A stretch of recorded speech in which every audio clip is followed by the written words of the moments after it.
Derrick Henry is now a Baltimore Raven, Bryce. And I don't know why this wasn't a team I did not see him going to. 2 years, 16 million. Only 8 million a year for a guy like the King, who's, most recently off the 2,000-yard season, not of last year, but of course, over the last few seasons, we saw that pop up. Who were your losers of this deal? Who do you think were some trade suitors that, real or not even trade suitors, but guys that could have signed him out of free agency that maybe missed out on King Henry?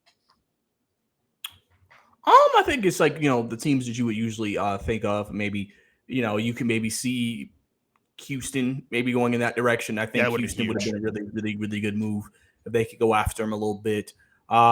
Maybe, even the Panthers, maybe they needed somebody. It's easy to say Chiefs, but I think they like their utility backs that they have. It fits well with what they do there. For sure. They're knocking out of the park with Pacheco right now. Maybe Chargers because you lost, Eckler. You lost, Eckler. So, because Derrick Henry could help a lot of teams. Maybe even Bengals, they're trying to move off Joe Mixon. Those are just a few teams that maybe could have, used Derrick Henry, but the Ravens is an interesting fit. Somebody said, listen, I can't wait for the primetime all black with the visor, Derrick Henry. It's about to go crazy. Dude's going to look crazy with the purple numbers on his back, bro. It's about to go crazy. But, this is really a good move for them. If you think about the backs they've had a lot of just speed, a lot of elusive backs with Lamar Jackson. Derrick Henry is kind of the one complete, can outrun you, can run over you kind of guy. Yeah. And with him and Lamar, it feels like, man, next to Jonathan Taylor. Yeah, like with him, it's like, wow, like, okay, this is, and the rushing tag's already been great. Like, it's not like this is a move that just now takes them from like the 20th ranked rushing offense to top 10. Like, they're already a top rushing offense. Yeah. It's just, I think it gives them a different element, gives them a different type of player that they haven't had, and just the dynamicness of a Derrick Henry and what he can do as a running back within that system with Todd Monken, and like I said, with Lamar Jackson, and just trying to do something with that. It'll be interesting to see because they do a lot of zone read, a lot of that. Derrick has done a lot of like I formation downhill a lot under in Tennessee. So it'll be interesting to see how does he adjust to the RPOs and things of that nature. But this definitely could be a really solid move for him. And again, playing in cold weather in Baltimore, you gotta run the football. Those games against the Pittsburgh Steelers, they're always physical. So we have a guy like Derrick Henry who just pounded on the Pittsburgh defense throughout the game, tiring them out. That could be what they're trying to do. Like the Ravens are a smash mouth team, but like they've never had the true smash mouth back.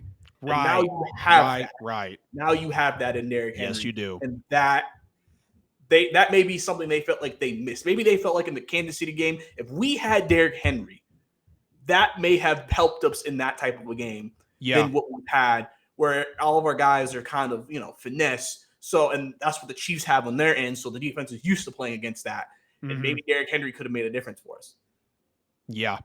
Yeah, now very, very good points there for sure. I think the losers of this deal were, a lot like you said. I think the Bengals, the Chargers would have been a good fit.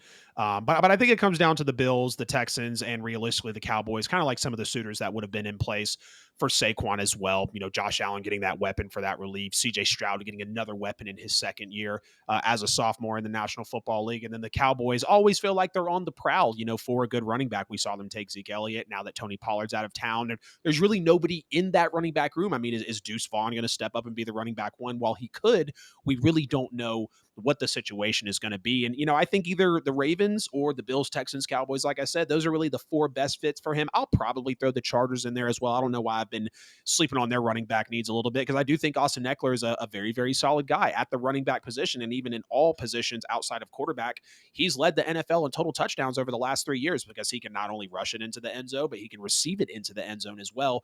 And we know with him being a dual threat back, having Derrick Henry to replace him, while he isn't necessarily a dual threat, he is that bell cow, that now is going to come into Baltimore, but really could have benefited the Chargers for sure We know Baltimore, like you said, is a smash mouth power running football team. That's what they do. A lot of power runs, a lot of ISOs. They might hit you with a sweep or, maybe a zone read. But I love the point that you made about the Ravens have been so well at running the football without a true star back. We know they draft J.K. Dobbins. He has injury after injury. We know Gus Edwards, who is now out of town, has had injury after injury. Same thing with Justice Hill. But when all three of those guys were healthy, that running back by committee was arguably one of the best in the NFL. And we were able to see that. But now Lamar Jackson has that surefire bell cow back in Derrick Henry. He knows that when he turns around behind him, he's probably got 75 to 85, 90 yards coming on the back or coming off of the back of Derrick Henry. And we know that's what he's capable of. And it's pretty impressive to know that the Ravens have been able to be one of the most respected rushing teams in the NFL, obviously, with a large part of that being Lamar Jackson. But when you look at the injuries of, again, that trio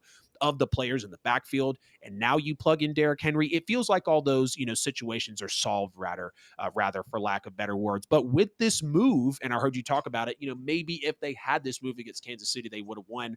I digress. I think it's another reason, but I'll give that in my part of the take. I want to let you get it first. Do you think this was the move that Baltimore needed to make, considering I guess you could call it a flop in the AFC Championship game, even though it was a big battle of defenses there against now the back-to-back Super Bowl champions? Um, you know, this move would definitely help, like I said, with them. I think obviously you maybe still look at receiver, you know, um, you know, and just the offense as a whole didn't have a great game in that game. But I think Derrick Henry definitely will help with what they needed. And I think he'll provide a different element that they didn't have before. Yeah. Like I said, he can help wear down the Kansas City defenders, pound them, what I'm saying, constantly, 2, 3 yards, turn into 4 or 5 yards as the game goes Oh, on. yeah. And, Them shoulder pads start when to get a little heavy after a while. exactly. So, if that happens, and then like let's say we'll see. You would assume they're in the wide receiver market, probably not a free agency, maybe, probably Yeah. unless they get in on the T. Higgins. You never know. But Right. maybe you look at the draft again, strong draft for receivers. You add Derrick Henry with that, you probably feel like, all right, we have our offense pretty set. We have our dynamic running game. We have our dynamic receiver. We have dynamic Lamar Jackson. We have Mark Andrews. We have every position filled. You still got Zay Flowers who can be dynamic, and you feel much just better overall about what you have. And I think Derrick Henry was just the first step in maybe completing that vision, but we'll have to see how the offseason kind of, changes, because Ravens have lost a couple people in free agency defensively. Right.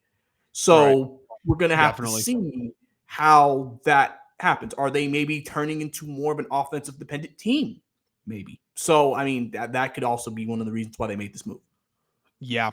I don't think this was the move that Baltimore needed. All they did was double down on a strength. And while you should do that to get better at what you're supposed to be better at, I think the sole fact was Chris Jones said it. We make Lamar Jackson work for out of the pocket. We could possibly blow him out. It wasn't a blowout, but it definitely wasn't a good showing from Lamar. I mean, after he had the deep ball to Zay Flowers, there wasn't much to come in after that. I think the score was 17-14 in the AFC Championship game. We know it was a battle of defenses, but I think it solely fell back on the fact that even though he came off an MVP season, he's now a two-time MVP. Not a lot of people can say they have one, let alone two. Lamar Jackson still needed to be better from the pocket. Lamar Jackson still needed to be better adjusting after halftime. And I'm going to take a look at John Harbaugh as well, because when we saw what that game was at halftime and when we saw how the game ended, the Ravens completely abandoned the run. And so if you bring in Derrick Henry to supplement for that, I'll say right now, if Derrick Henry was in that AFC Championship game, Baltimore's still not winning. The Chiefs defense was elite. The Chiefs defense was absolutely shutting down the run in the second half of the football game. And we also see the Lions, they abandoned the run as well when they were in the NFC Championship game against the San Francisco 49ers. Of course, we're in a different conference, but just to kind of show you, like, if you abandon your identity, the Ravens had a horrible game plan, an absolutely horrible game plan. I want to say Lamar Jackson dropped back. It was a top 2 to 3 game on the season for the amount of dropbacks he had. Their record was exponentially better when Lamar Jackson had, I think, less than 20 to 25 dropbacks. He dropped back over 25 times, and they're not nearly as an effective team. Again, they doubled down on their strengths, and they've needed this type of running back to just have that real solidarity. We know that we can give this guy the ball in his belly 15 to 25 times a game, and he's more than likely not going to give us 100 yards and at least a touchdown or two, and that's always going to help. But I'll never say that a running back is the reason why you get over the hump. I had a Cowboys fan in my DMs earlier today saying, damn, he went to the Ravens. God, we could have beat the Packers, possibly would have had Derrick Henry. I said, bro, you know that a running back doesn't take you over the hump. great friend of mine, really my brother, my cousin Alan, he was like, "Man, the Ravens are going to win the Super Bowl next year." I said, "I understand why you think that, but it's just a running back." And I'm not saying Derrick Henry is just like every other running back, but it's going to take a lot for me to say that the running back's going to get you over the hump.